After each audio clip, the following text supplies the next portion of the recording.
do amor de Deus. E enquanto os irmãos bebem, eu queria dizer que essa semana foi uma semana um pouco diferente na minha rotina. E aí o Júnior avisou no início da semana, perguntando se eu poderia estar trazendo essa palavra. E aí enquanto eu preparava, eu disse: Senhor, será que é isso mesmo que o Senhor quer falar? Ou será que eu vou só dizer mesmo as coisas assim, que uma loucura que está passando na minha cabeça?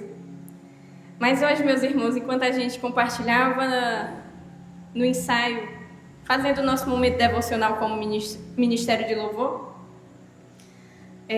nós compartilhávamos exatamente sobre isso que o Senhor me fez preparar um sermão para essa noite. As ministrações do louvor foram todas voltadas para essa situação, então eu prefiro compartilhar isso, porque às vezes a gente fica inseguro com as coisas que o Senhor está colocando no nosso coração. E se você tem uma palavra de Deus queimando no seu coração, não duvide, não pense que é besteira sua, mas coloque à prova e compartilhe aquilo que o Senhor tem depositado no seu coração, porque, como nós já lemos nessa noite, a palavra de Deus ela não volta vazia e ela produz em nós frutos. E esses frutos são de arrependimento. Esse fruto é o fruto do Espírito, amém? Eu queria convidar os irmãos a abrirem as suas Bíblias no livro de 1 Reis, no capítulo 13. Perdão, capítulo 11. 1 Reis, capítulo 11. 1 Reis, capítulo 11, a partir do versículo 33.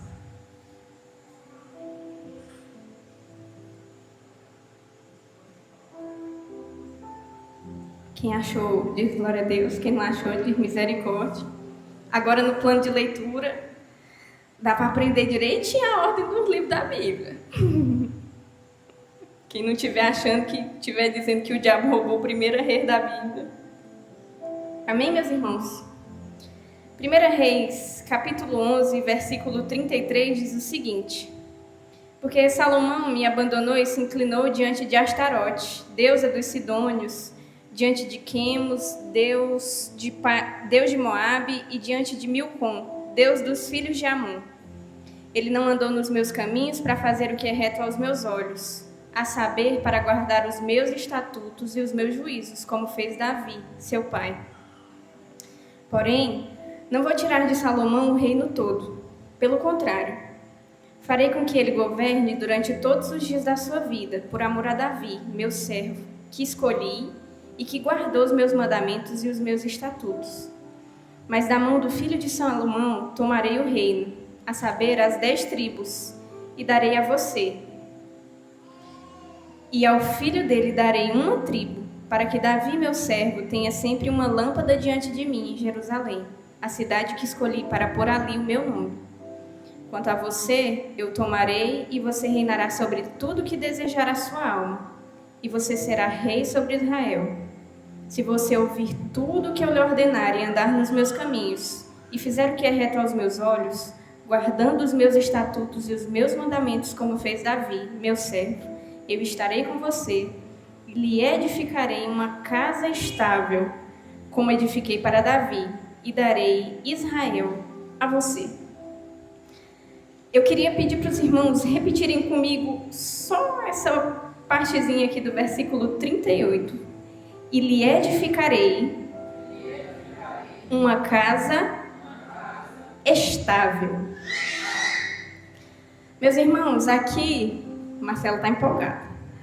Aqui, esse texto é um trecho de uma profecia sendo entregue a um homem chamado Jeroboão.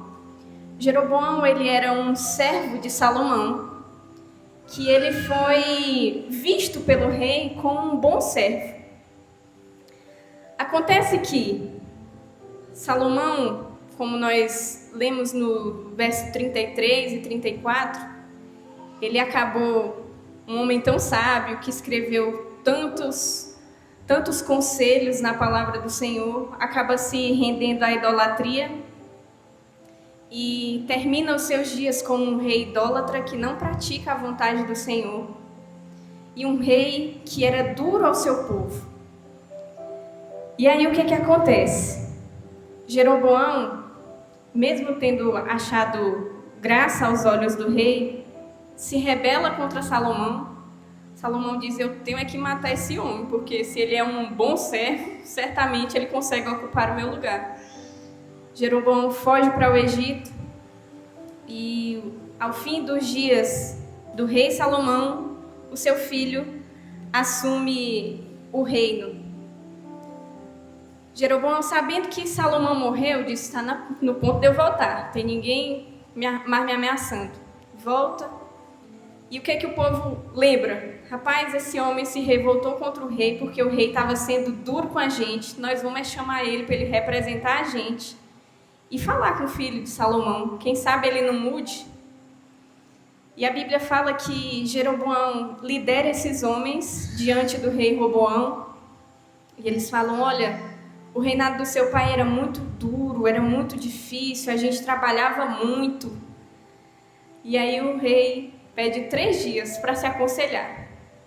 Aí se aconselha com os mais velhos dizem: fale palavras agradáveis ao povo, seja doce, seja gentil, seja um rei benevolente com o povo. Aí ele achou bom, não. Disse: não, eu quero esse conselho não, eu quero o conselho dos mais jovens que andam comigo.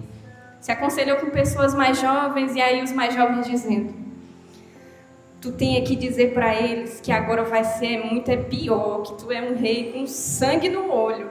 Se o teu pai era ruim, tu é ruim e meio. E aí ele diz: pois foi disso aí que eu gostei, que eu gosto é de ter moral. Chegou diante do povo, passou os 3 dias, e aí ele diz essas palavras duríssimas. No meio de toda essa história, Jeroboão, passando de uma cidade a outra, encontra um profeta. Esse profeta usava uma capa. E a Bíblia relata que estava só eles dois nesse caminho. E o profeta libera sobre a vida de Jeroboão. Tira a sua capa, divide ela em 12 pedaços e entrega para Jeroboão 10 pedaços. Está aqui. O Senhor está te entregando as 10 tribos de Israel. Uma vai ficar com Roboão, por conta da aliança do Senhor com Davi. Mas se você seguir os estatutos do Senhor, se você guardar os mandamentos do Senhor no seu coração, você será um rei bem-sucedido. E aqui o profeta apresenta para Jeroboão os planos de Deus para a vida dele. E foi essa a razão pela qual eu escolhi o título dessa mensagem como Vivendo os Planos de Deus. E Jeroboão tem contato ali com o que o Senhor planejava para a vida dele, e imagine o quão grandioso é. Jeroboão, ele não era de família real. Ele não tinha parentesco nenhum, não era parente nem aderente, como a gente costuma dizer, da família do rei. Mas recebe uma palavra do Senhor dizendo: você será rei sobre 10 tribos de Israel. E eu comparo isso, meus irmãos, ao que o Senhor faz conosco, porque Ele veio para os seus e os seus não o receberam, mas Ele se deu a cada um de nós, os gentios, e hoje nós somos parte de uma família real, porque Ele nos constituiu reino e sacerdócio seu, um povo exclusivo. E aqui a gente consegue vislumbrar os planos grandiosos que Deus tem para as nossas vidas.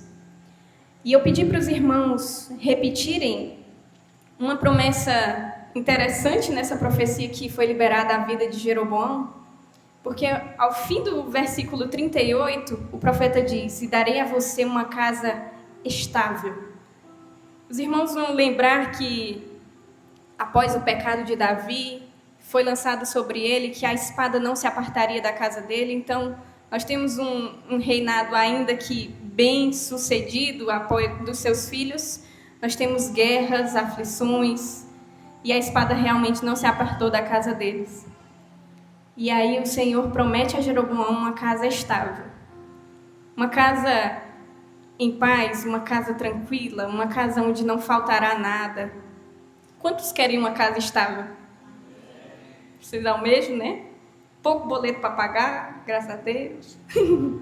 Um salário, quem sabe, um pouquinho mais rechonchudo, né? Muito tempo para passar dentro da rede, com os pés para cima, tomando café.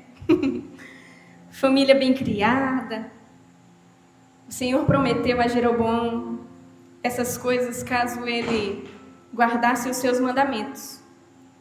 Acontece, meus irmãos, que Jeroboão recebe as 10 tribos que o Senhor havia prometido para ele.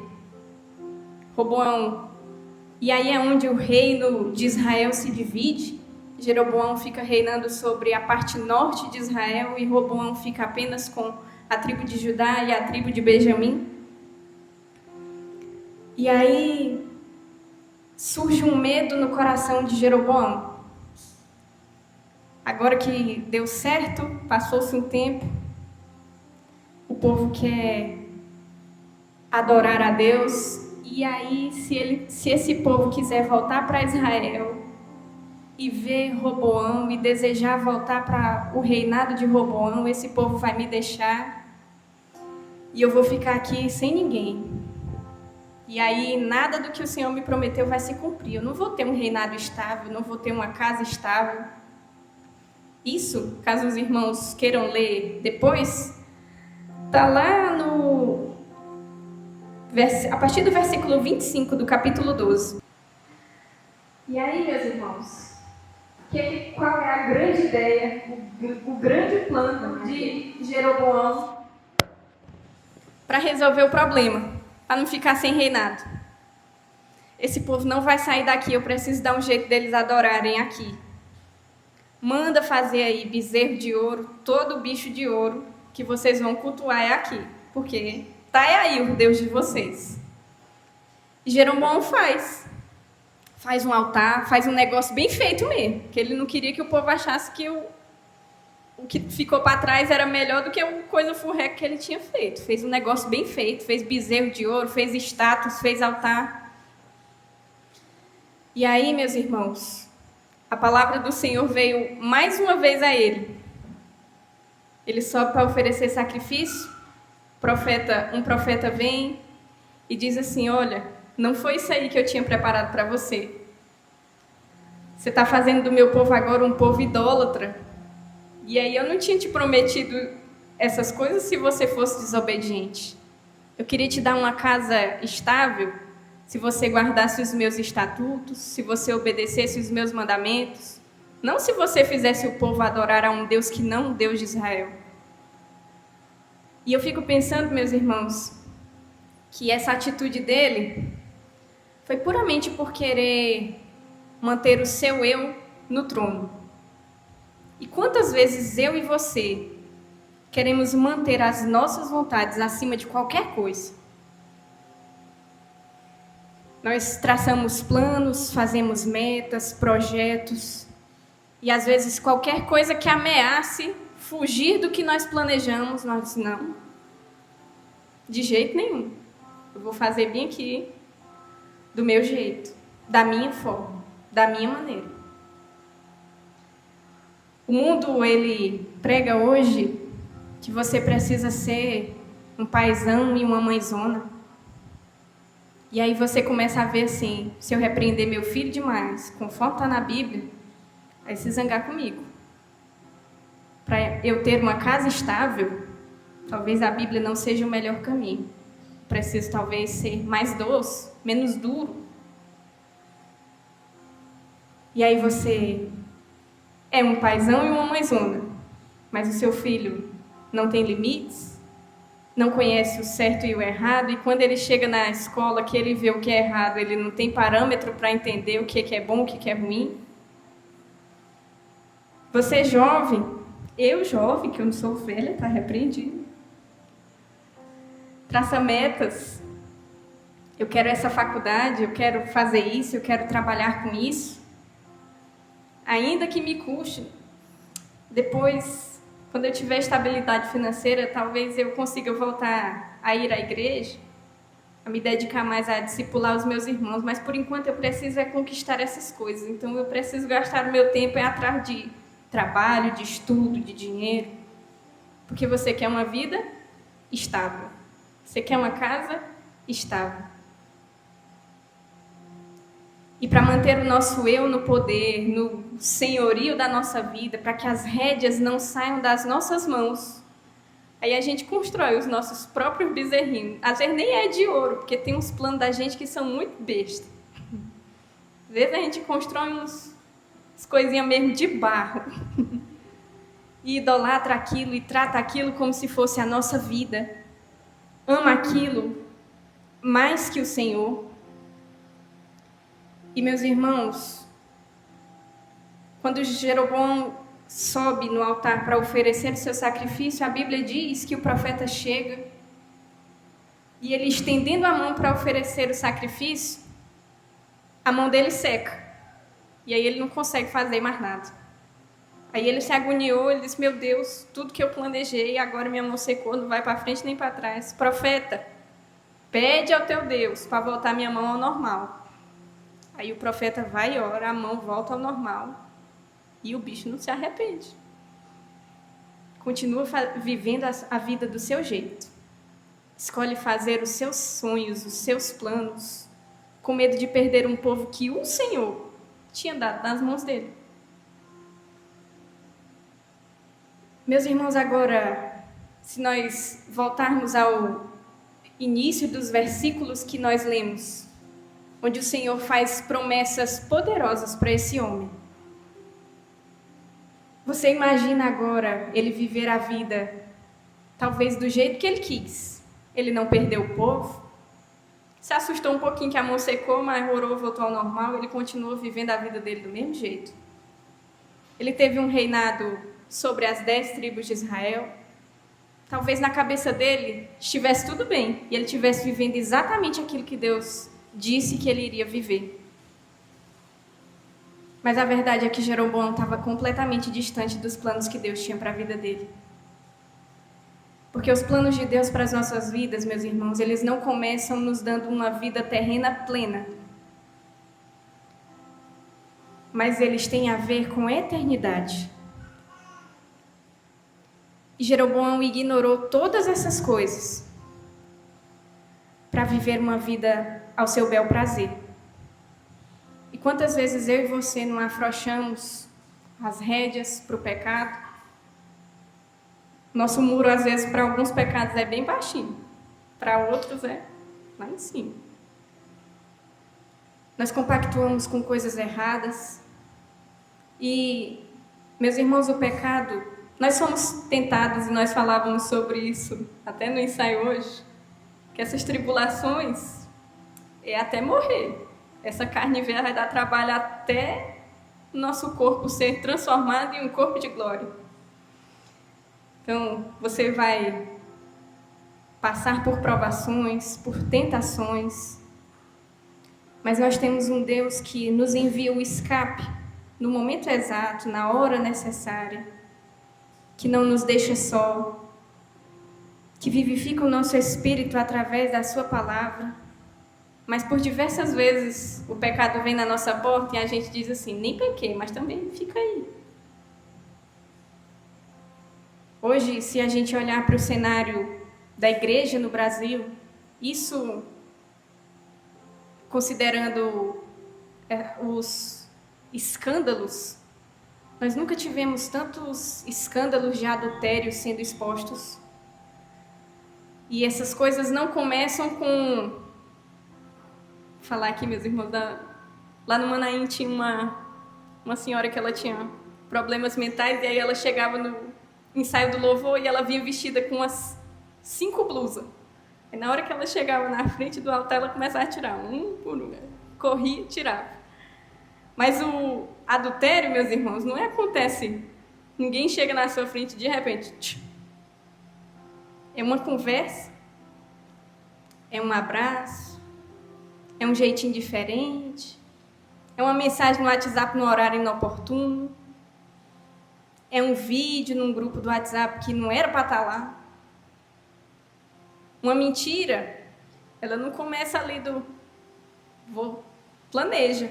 Mas eu preciso me safar nessa situação. Como é que eu vou fazer? Como é que eu vou planejar para mentir bem aqui?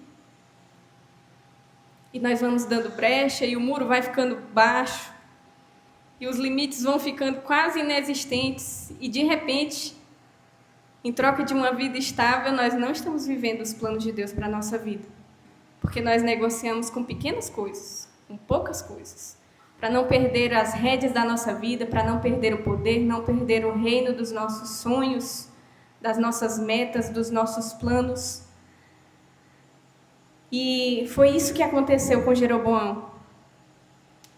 Mas nós, meus irmãos, não podemos, de maneira nenhuma, afrouxar as rédeas para o pecado e negociar a nossa vida com o pecado. Porque nós somos, assim como já falamos no início dessa mensagem, um povo exclusivo do Senhor, separado para Ele. E é difícil, as guerras são diárias, constantes. Tem dias que você está muito bem e que a primeira coisa que quando você abre os olhos você faz é obrigado, Espírito Santo, pelo meu dia. Mas tem dia que a correria, o café sai tomando no meio do caminho, nem vai lembrar de Deus quando aconteceu alguma coisa ruim.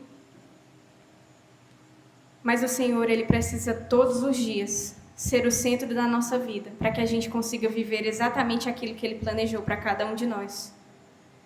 E o caminho, meus irmãos, nós vamos falhar, é certo.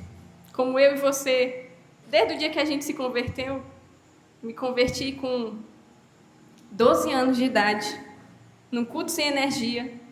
A palavra era sobre céu e inferno. Lá eu me tremi. Não quero ir para o inferno, não. Vou para frente. Aí o Zé foi e eu criei coragem e disse, eu vou com ele. Que é nós dois que não querem ir para o inferno. Não, é para o céu. Mas dessa data até lá, meus irmãos, eu já pequei, já errei, já falhei demais. E se você fizer uma retrospectiva, talvez meia hora atrás você vai lembrar do negócio assim. Meu Deus, nem acredito que eu fiz isso. Porque nós erramos, nós falhamos. Mas diferente, meus irmãos, do que Jeroboão fez, de não se arrepender das suas falhas, de não se arrepender dos seus pecados, ainda quando o Senhor oferece uma mão para recomeçar, nós não podemos agir dessa maneira. Nós não podemos, meus irmãos, abrir mão de viver uma vida de arrependimento, de um coração contrito e derramado na presença do nosso Deus, em troca das nossas vontades, dos nossos desejos, dos nossos sonhos. Jeroboão queria uma casa estável, e aí ele trouxe para si ruína. A Bíblia fala que ele ficou mal, o filho dele morreu, e após a divisão do reino, um reinado tão ruim, foi por conta dele que se caminha todo o exílio, a escravidão de Israel. Ele trouxe ruína sobre si, sobre a sua casa, sobre o seu povo.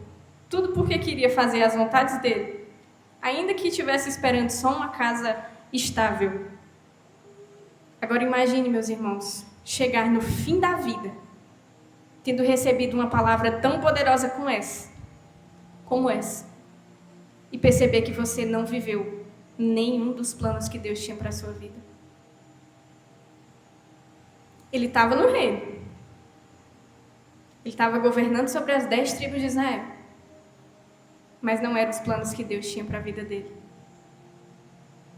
E o Senhor falava isso ao meu coração há alguns dias, que nós às vezes nos gastamos em relação a trabalho, a dinheiro, a preocupações, e lutamos e buscamos, e colocamos isso como prioridade na nossa vida, meus irmãos, mas imagine passar a vida inteira lutando e buscando essas coisas. E no fim da vida, a gente não viver nenhum dos planos que Deus tinha para as nossas vidas. Por escolher fazer as nossas vontades, os nossos próprios desejos. Porque para manter a nossa própria vontade, nós podemos atrapalhar os planos de Deus nas nossas vidas. E eu tenho certeza que falando de forma tão dura assim, se eu perguntar aqui agora, e se levantar a mão é arriscado eu tacar até minha sandália daqui para ali. Quem quer atrapalhar os planos de Deus para a sua vida? Você cutuque bem o irmão que está do seu lado, pergunte, você quer atrapalhar os planos de Deus para a sua vida? Se alguém respondeu sim, você está liberado para orar agora.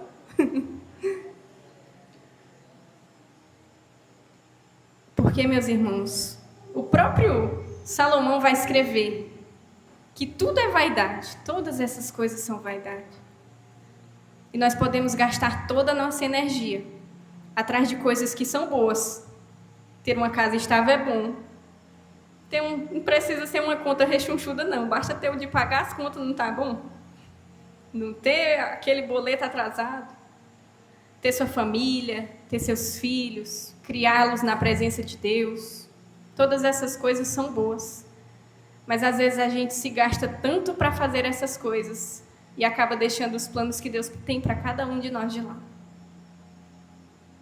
Não é errado, mas se Deus não for o principal, não for a base, não for o alicerce, então você só está fugindo da rota.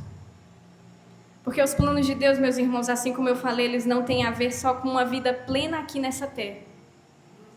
Mas você quer ver onde começa a se concretizar os planos de Deus na sua vida? Eu tinha salvo outra referência, mas nós já falamos tanto nos momentos de abertura do culto, dos louvores. Eu queria pedir para as meninas abrirem Isaías 53.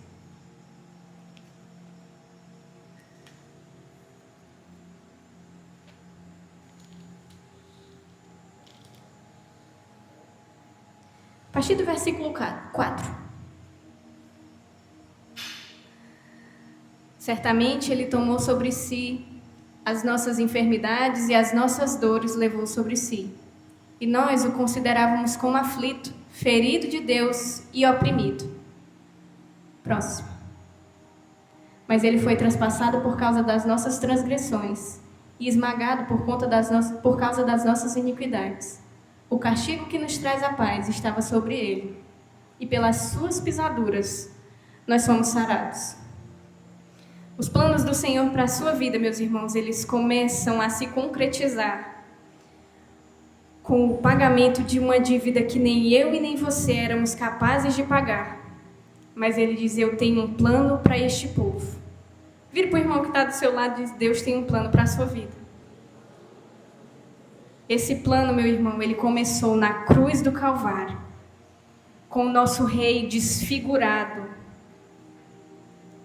sofrido, sangrando, suando sangue, mas revelando o seu amor e dizendo, eu tenho um plano para cada um de vocês. Vocês vão querer viver os meus planos? Guardem os meus mandamentos e os meus estatutos no coração de vocês. Ou vocês vão querer dar uma de Jeroboão e desviar o que eu tenho planejado para cada um de vocês? Fugir daquilo que eu tenho depositado e planejado desde a eternidade. Existem vários salmos que falam sobre Deus nos conhecer no ventre da nossa mãe, sobre Deus conhecer quantos fios de cabelo tem na nossa cabeça. E a eternidade, meus irmãos, ela foi colocada no nosso coração pelo próprio Deus. O livro de Eclesiastes, capítulo 3, versículo 11. Eclesiastes 3:11. Deus fez tudo formoso no seu devido tempo. Também pôs a eternidade no coração do ser humano, sem que este possa descobrir as obras que Deus fez desde o princípio até o fim. Eu e você estamos aqui e nós temos a noção de que nós passaremos uma eternidade, desejamos passar ela com o Senhor. Mas as pessoas que estão aí fora, meus irmãos, não se iludam que elas são pessoas que pensam que a vida tem só esse plano. O próprio Deus colocou no coração do homem a necessidade por algo a mais. Ele plantou no nosso coração a eternidade. Eu e você temos a eternidade plantada no nosso coração.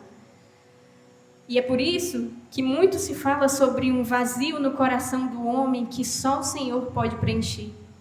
Porque as pessoas trabalham. Tem gente que trabalha de domingo a domingo, mas no coração dela ainda não está satisfeita. Tem gente que tem rios de dinheiro, não precisa mais nem trabalhar, está vivendo só do bem bom, mas o coração dela não está satisfeito. porque existe no nosso coração um anseio pelo que é eterno e o que nos levará a uma eternidade com o nosso Deus. Porque o anseio pelo eterno não isenta essas pessoas que não conhecem de decidirem se passarão uma eternidade no céu ou no inferno. E nós paramos, ao longo dos anos, de falar sobre essa realidade. Nós temos falado muito pouco de céu e inferno para as pessoas. A mensagem que me trouxe, tremendo, chorando, morrendo de medo, foi porque uma menina de 12 anos, não sabia muita coisa da vida não, eu conhecia só todos os desenhos que passavam na TV Globinho e as aulas da semana que eu tinha. Mas ao ouvir que eu precisava escolher passar uma eternidade com um Deus eterno que entregou seu próprio Filho por amor a mim, ou viver uma vida completamente distante dele, eu entendi que eu precisava escolher a ele. E nós precisamos, dia após dia, lembrar a nossa alma, o nosso íntimo, de que devemos escolher passar uma eternidade com o Senhor e não anular os seus planos para as nossas vidas. Deus tem coisas grandiosas para cada um de nós. Você falou para o seu irmão aí que está do lado que Deus tem planos para a vida dele, mas não é uma mera dinâmica do culto. Não queria fazer você olhar para a cara do irmão que a gente vê todo domingo.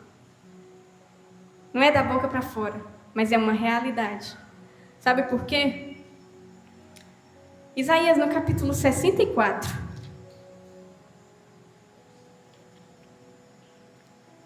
verso 4 e 5, diz o seguinte: porque desde a antiguidade não se viu, nem com ouvido se percebeu, nem com olhos se viu Deus além de ti, que trabalha para aquele que nele espera.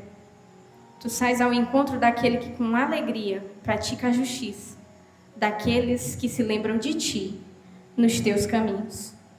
Eis que te iraste porque pecamos, por muito tempo temos pecado. Como então seremos salvos? Verso 8 ele diz: mas agora, Senhor, tu és o nosso Pai, nós somos o barro e tu és o nosso oleiro, e todos nós somos obras das tuas mãos. Meus irmãos, se até aqui você fazendo uma autoanálise, assim como o Senhor estava ministrando ao meu coração, que muitas vezes eu fico correndo atrás do vento, atrás de coisas que não darão resultado. Se meu Senhor, eu estava indo por esse caminho. A palavra do Senhor nos assegura que não existe um outro Deus. Desde a antiguidade não se sabe, não se ouve, não se vê um Deus que trabalha por aqueles que nele esperam. E esse mesmo Deus, ele se dirige para aqueles que caminham e praticam a justiça. Se você tem praticado a justiça, meus irmãos, espere no Senhor, confie nele, porque certamente os planos de Deus se realizarão na sua vida. E o próprio Deus nos afirma: eu é quem sei os planos que tenho sobre cada um de vocês. São planos de paz e não de morte. Assim como os céus são mais altos do que a terra, os pensamentos do Senhor a nosso respeito. E se até então você viu, bicho, eu acho que eu estava dando uma de Jeroboão, acho que eu atrapalhei alguma coisa de Deus bem aqui na minha vida. Não é possível que eu estou tropicando desse tanto e era o plano que ele tinha para mim. Nós acabamos de ler, meus irmãos, que nós somos obra das suas mãos. E nós somos o barro e ele é o nosso oleiro. Assisti um monte de documentário e eu gosto às vezes de ver uns vídeos curtos do povo fazendo, né, jarro. E aí vocês percebem que se subiu torto, corta tudo, começa do zero. O nosso Deus, ele é o nosso oleiro e ele é capaz de nos refazer por inteiro e por completo, para não vazar nada. Nós falávamos sobre isso na conferência do Espírito Santo. Nós não seremos cisternas rachadas que não suportarão reter a presença do Senhor, mas ele pode nos renovar. Ele pode derramar sobre nós a sua presença dia após dia. E se tivermos falhado, ele nos levanta, ele estende a sua mão, ele nos faz novo, ele muda assim o nosso jeito de falar, ele muda o nosso caminhar, os nossos pensamentos. Ele muda os nossos sonhos. Para que ao invés de sonharmos sozinhos, nós passemos a sonhar os planos que Deus tem para as nossas vidas. Ele transforma a nossa vida por completo, meus irmãos, porque eu tenho certeza que eu e você não queremos chegar ao fim da vida e nos dar conta de que não vivemos os planos de Deus para as nossas vidas. Não queremos chegar ao fim dos nossos dias e perceber que não vivemos os planos que Deus tinha para a nossa casa, para a nossa família. Os planos que Deus tinha para a nossa igreja, para a nossa comunidade. E todas essas coisas, meus irmãos, elas se tornarão realidade se nós guardarmos os seus mandamentos, praticarmos a sua verdade, tivermos gravado no nosso coração os seus estatutos. E eu tenho certeza que Deus pode sim nos abençoar com uma vida estável aqui na terra, mas principalmente com a garantia de que estaremos com Ele na eternidade por todos os dias da nossa vida. E o choro que as dívidas, as preocupações, o medo, a doença causam aqui nessa terra, lá não vai existir. A briga, a fofoca, a contenda, lá não tem espaço para essas coisas. E nós queremos, meus irmãos, eu quero, não sei vocês, mas eu quero morar no céu de glória com o meu Senhor e de jeito nenhum atrapalhar os planos que Ele tem para a minha vida. Por isso, que o Senhor não precise secar a nossa mão e nos impedir de fazer coisas. Que o nosso coração não esteja tão endurecido à sua voz, a ponto de fazermos as coisas do nosso jeito e não nos arrependermos. Mas que o nosso coração esteja dia após dia voltado à sua palavra. Para que a gente possa não preferir reinar e decidir o que é melhor para nós, para a nossa casa, para a nossa família. Mas que chamemos o Senhor para reinar nas nossas vidas. E que Ele conduza e nos conduza em passos de justiça. A Bíblia diz que Ele impede até o nosso pé de tropeçar, guarda a nossa entrada, guarda a nossa saída. Que nós possamos viver completamente, inteiramente, uma vida com propósito e vivendo os planos de Deus para a nossa vida. Eu convido você nesse momento a se colocar de pé.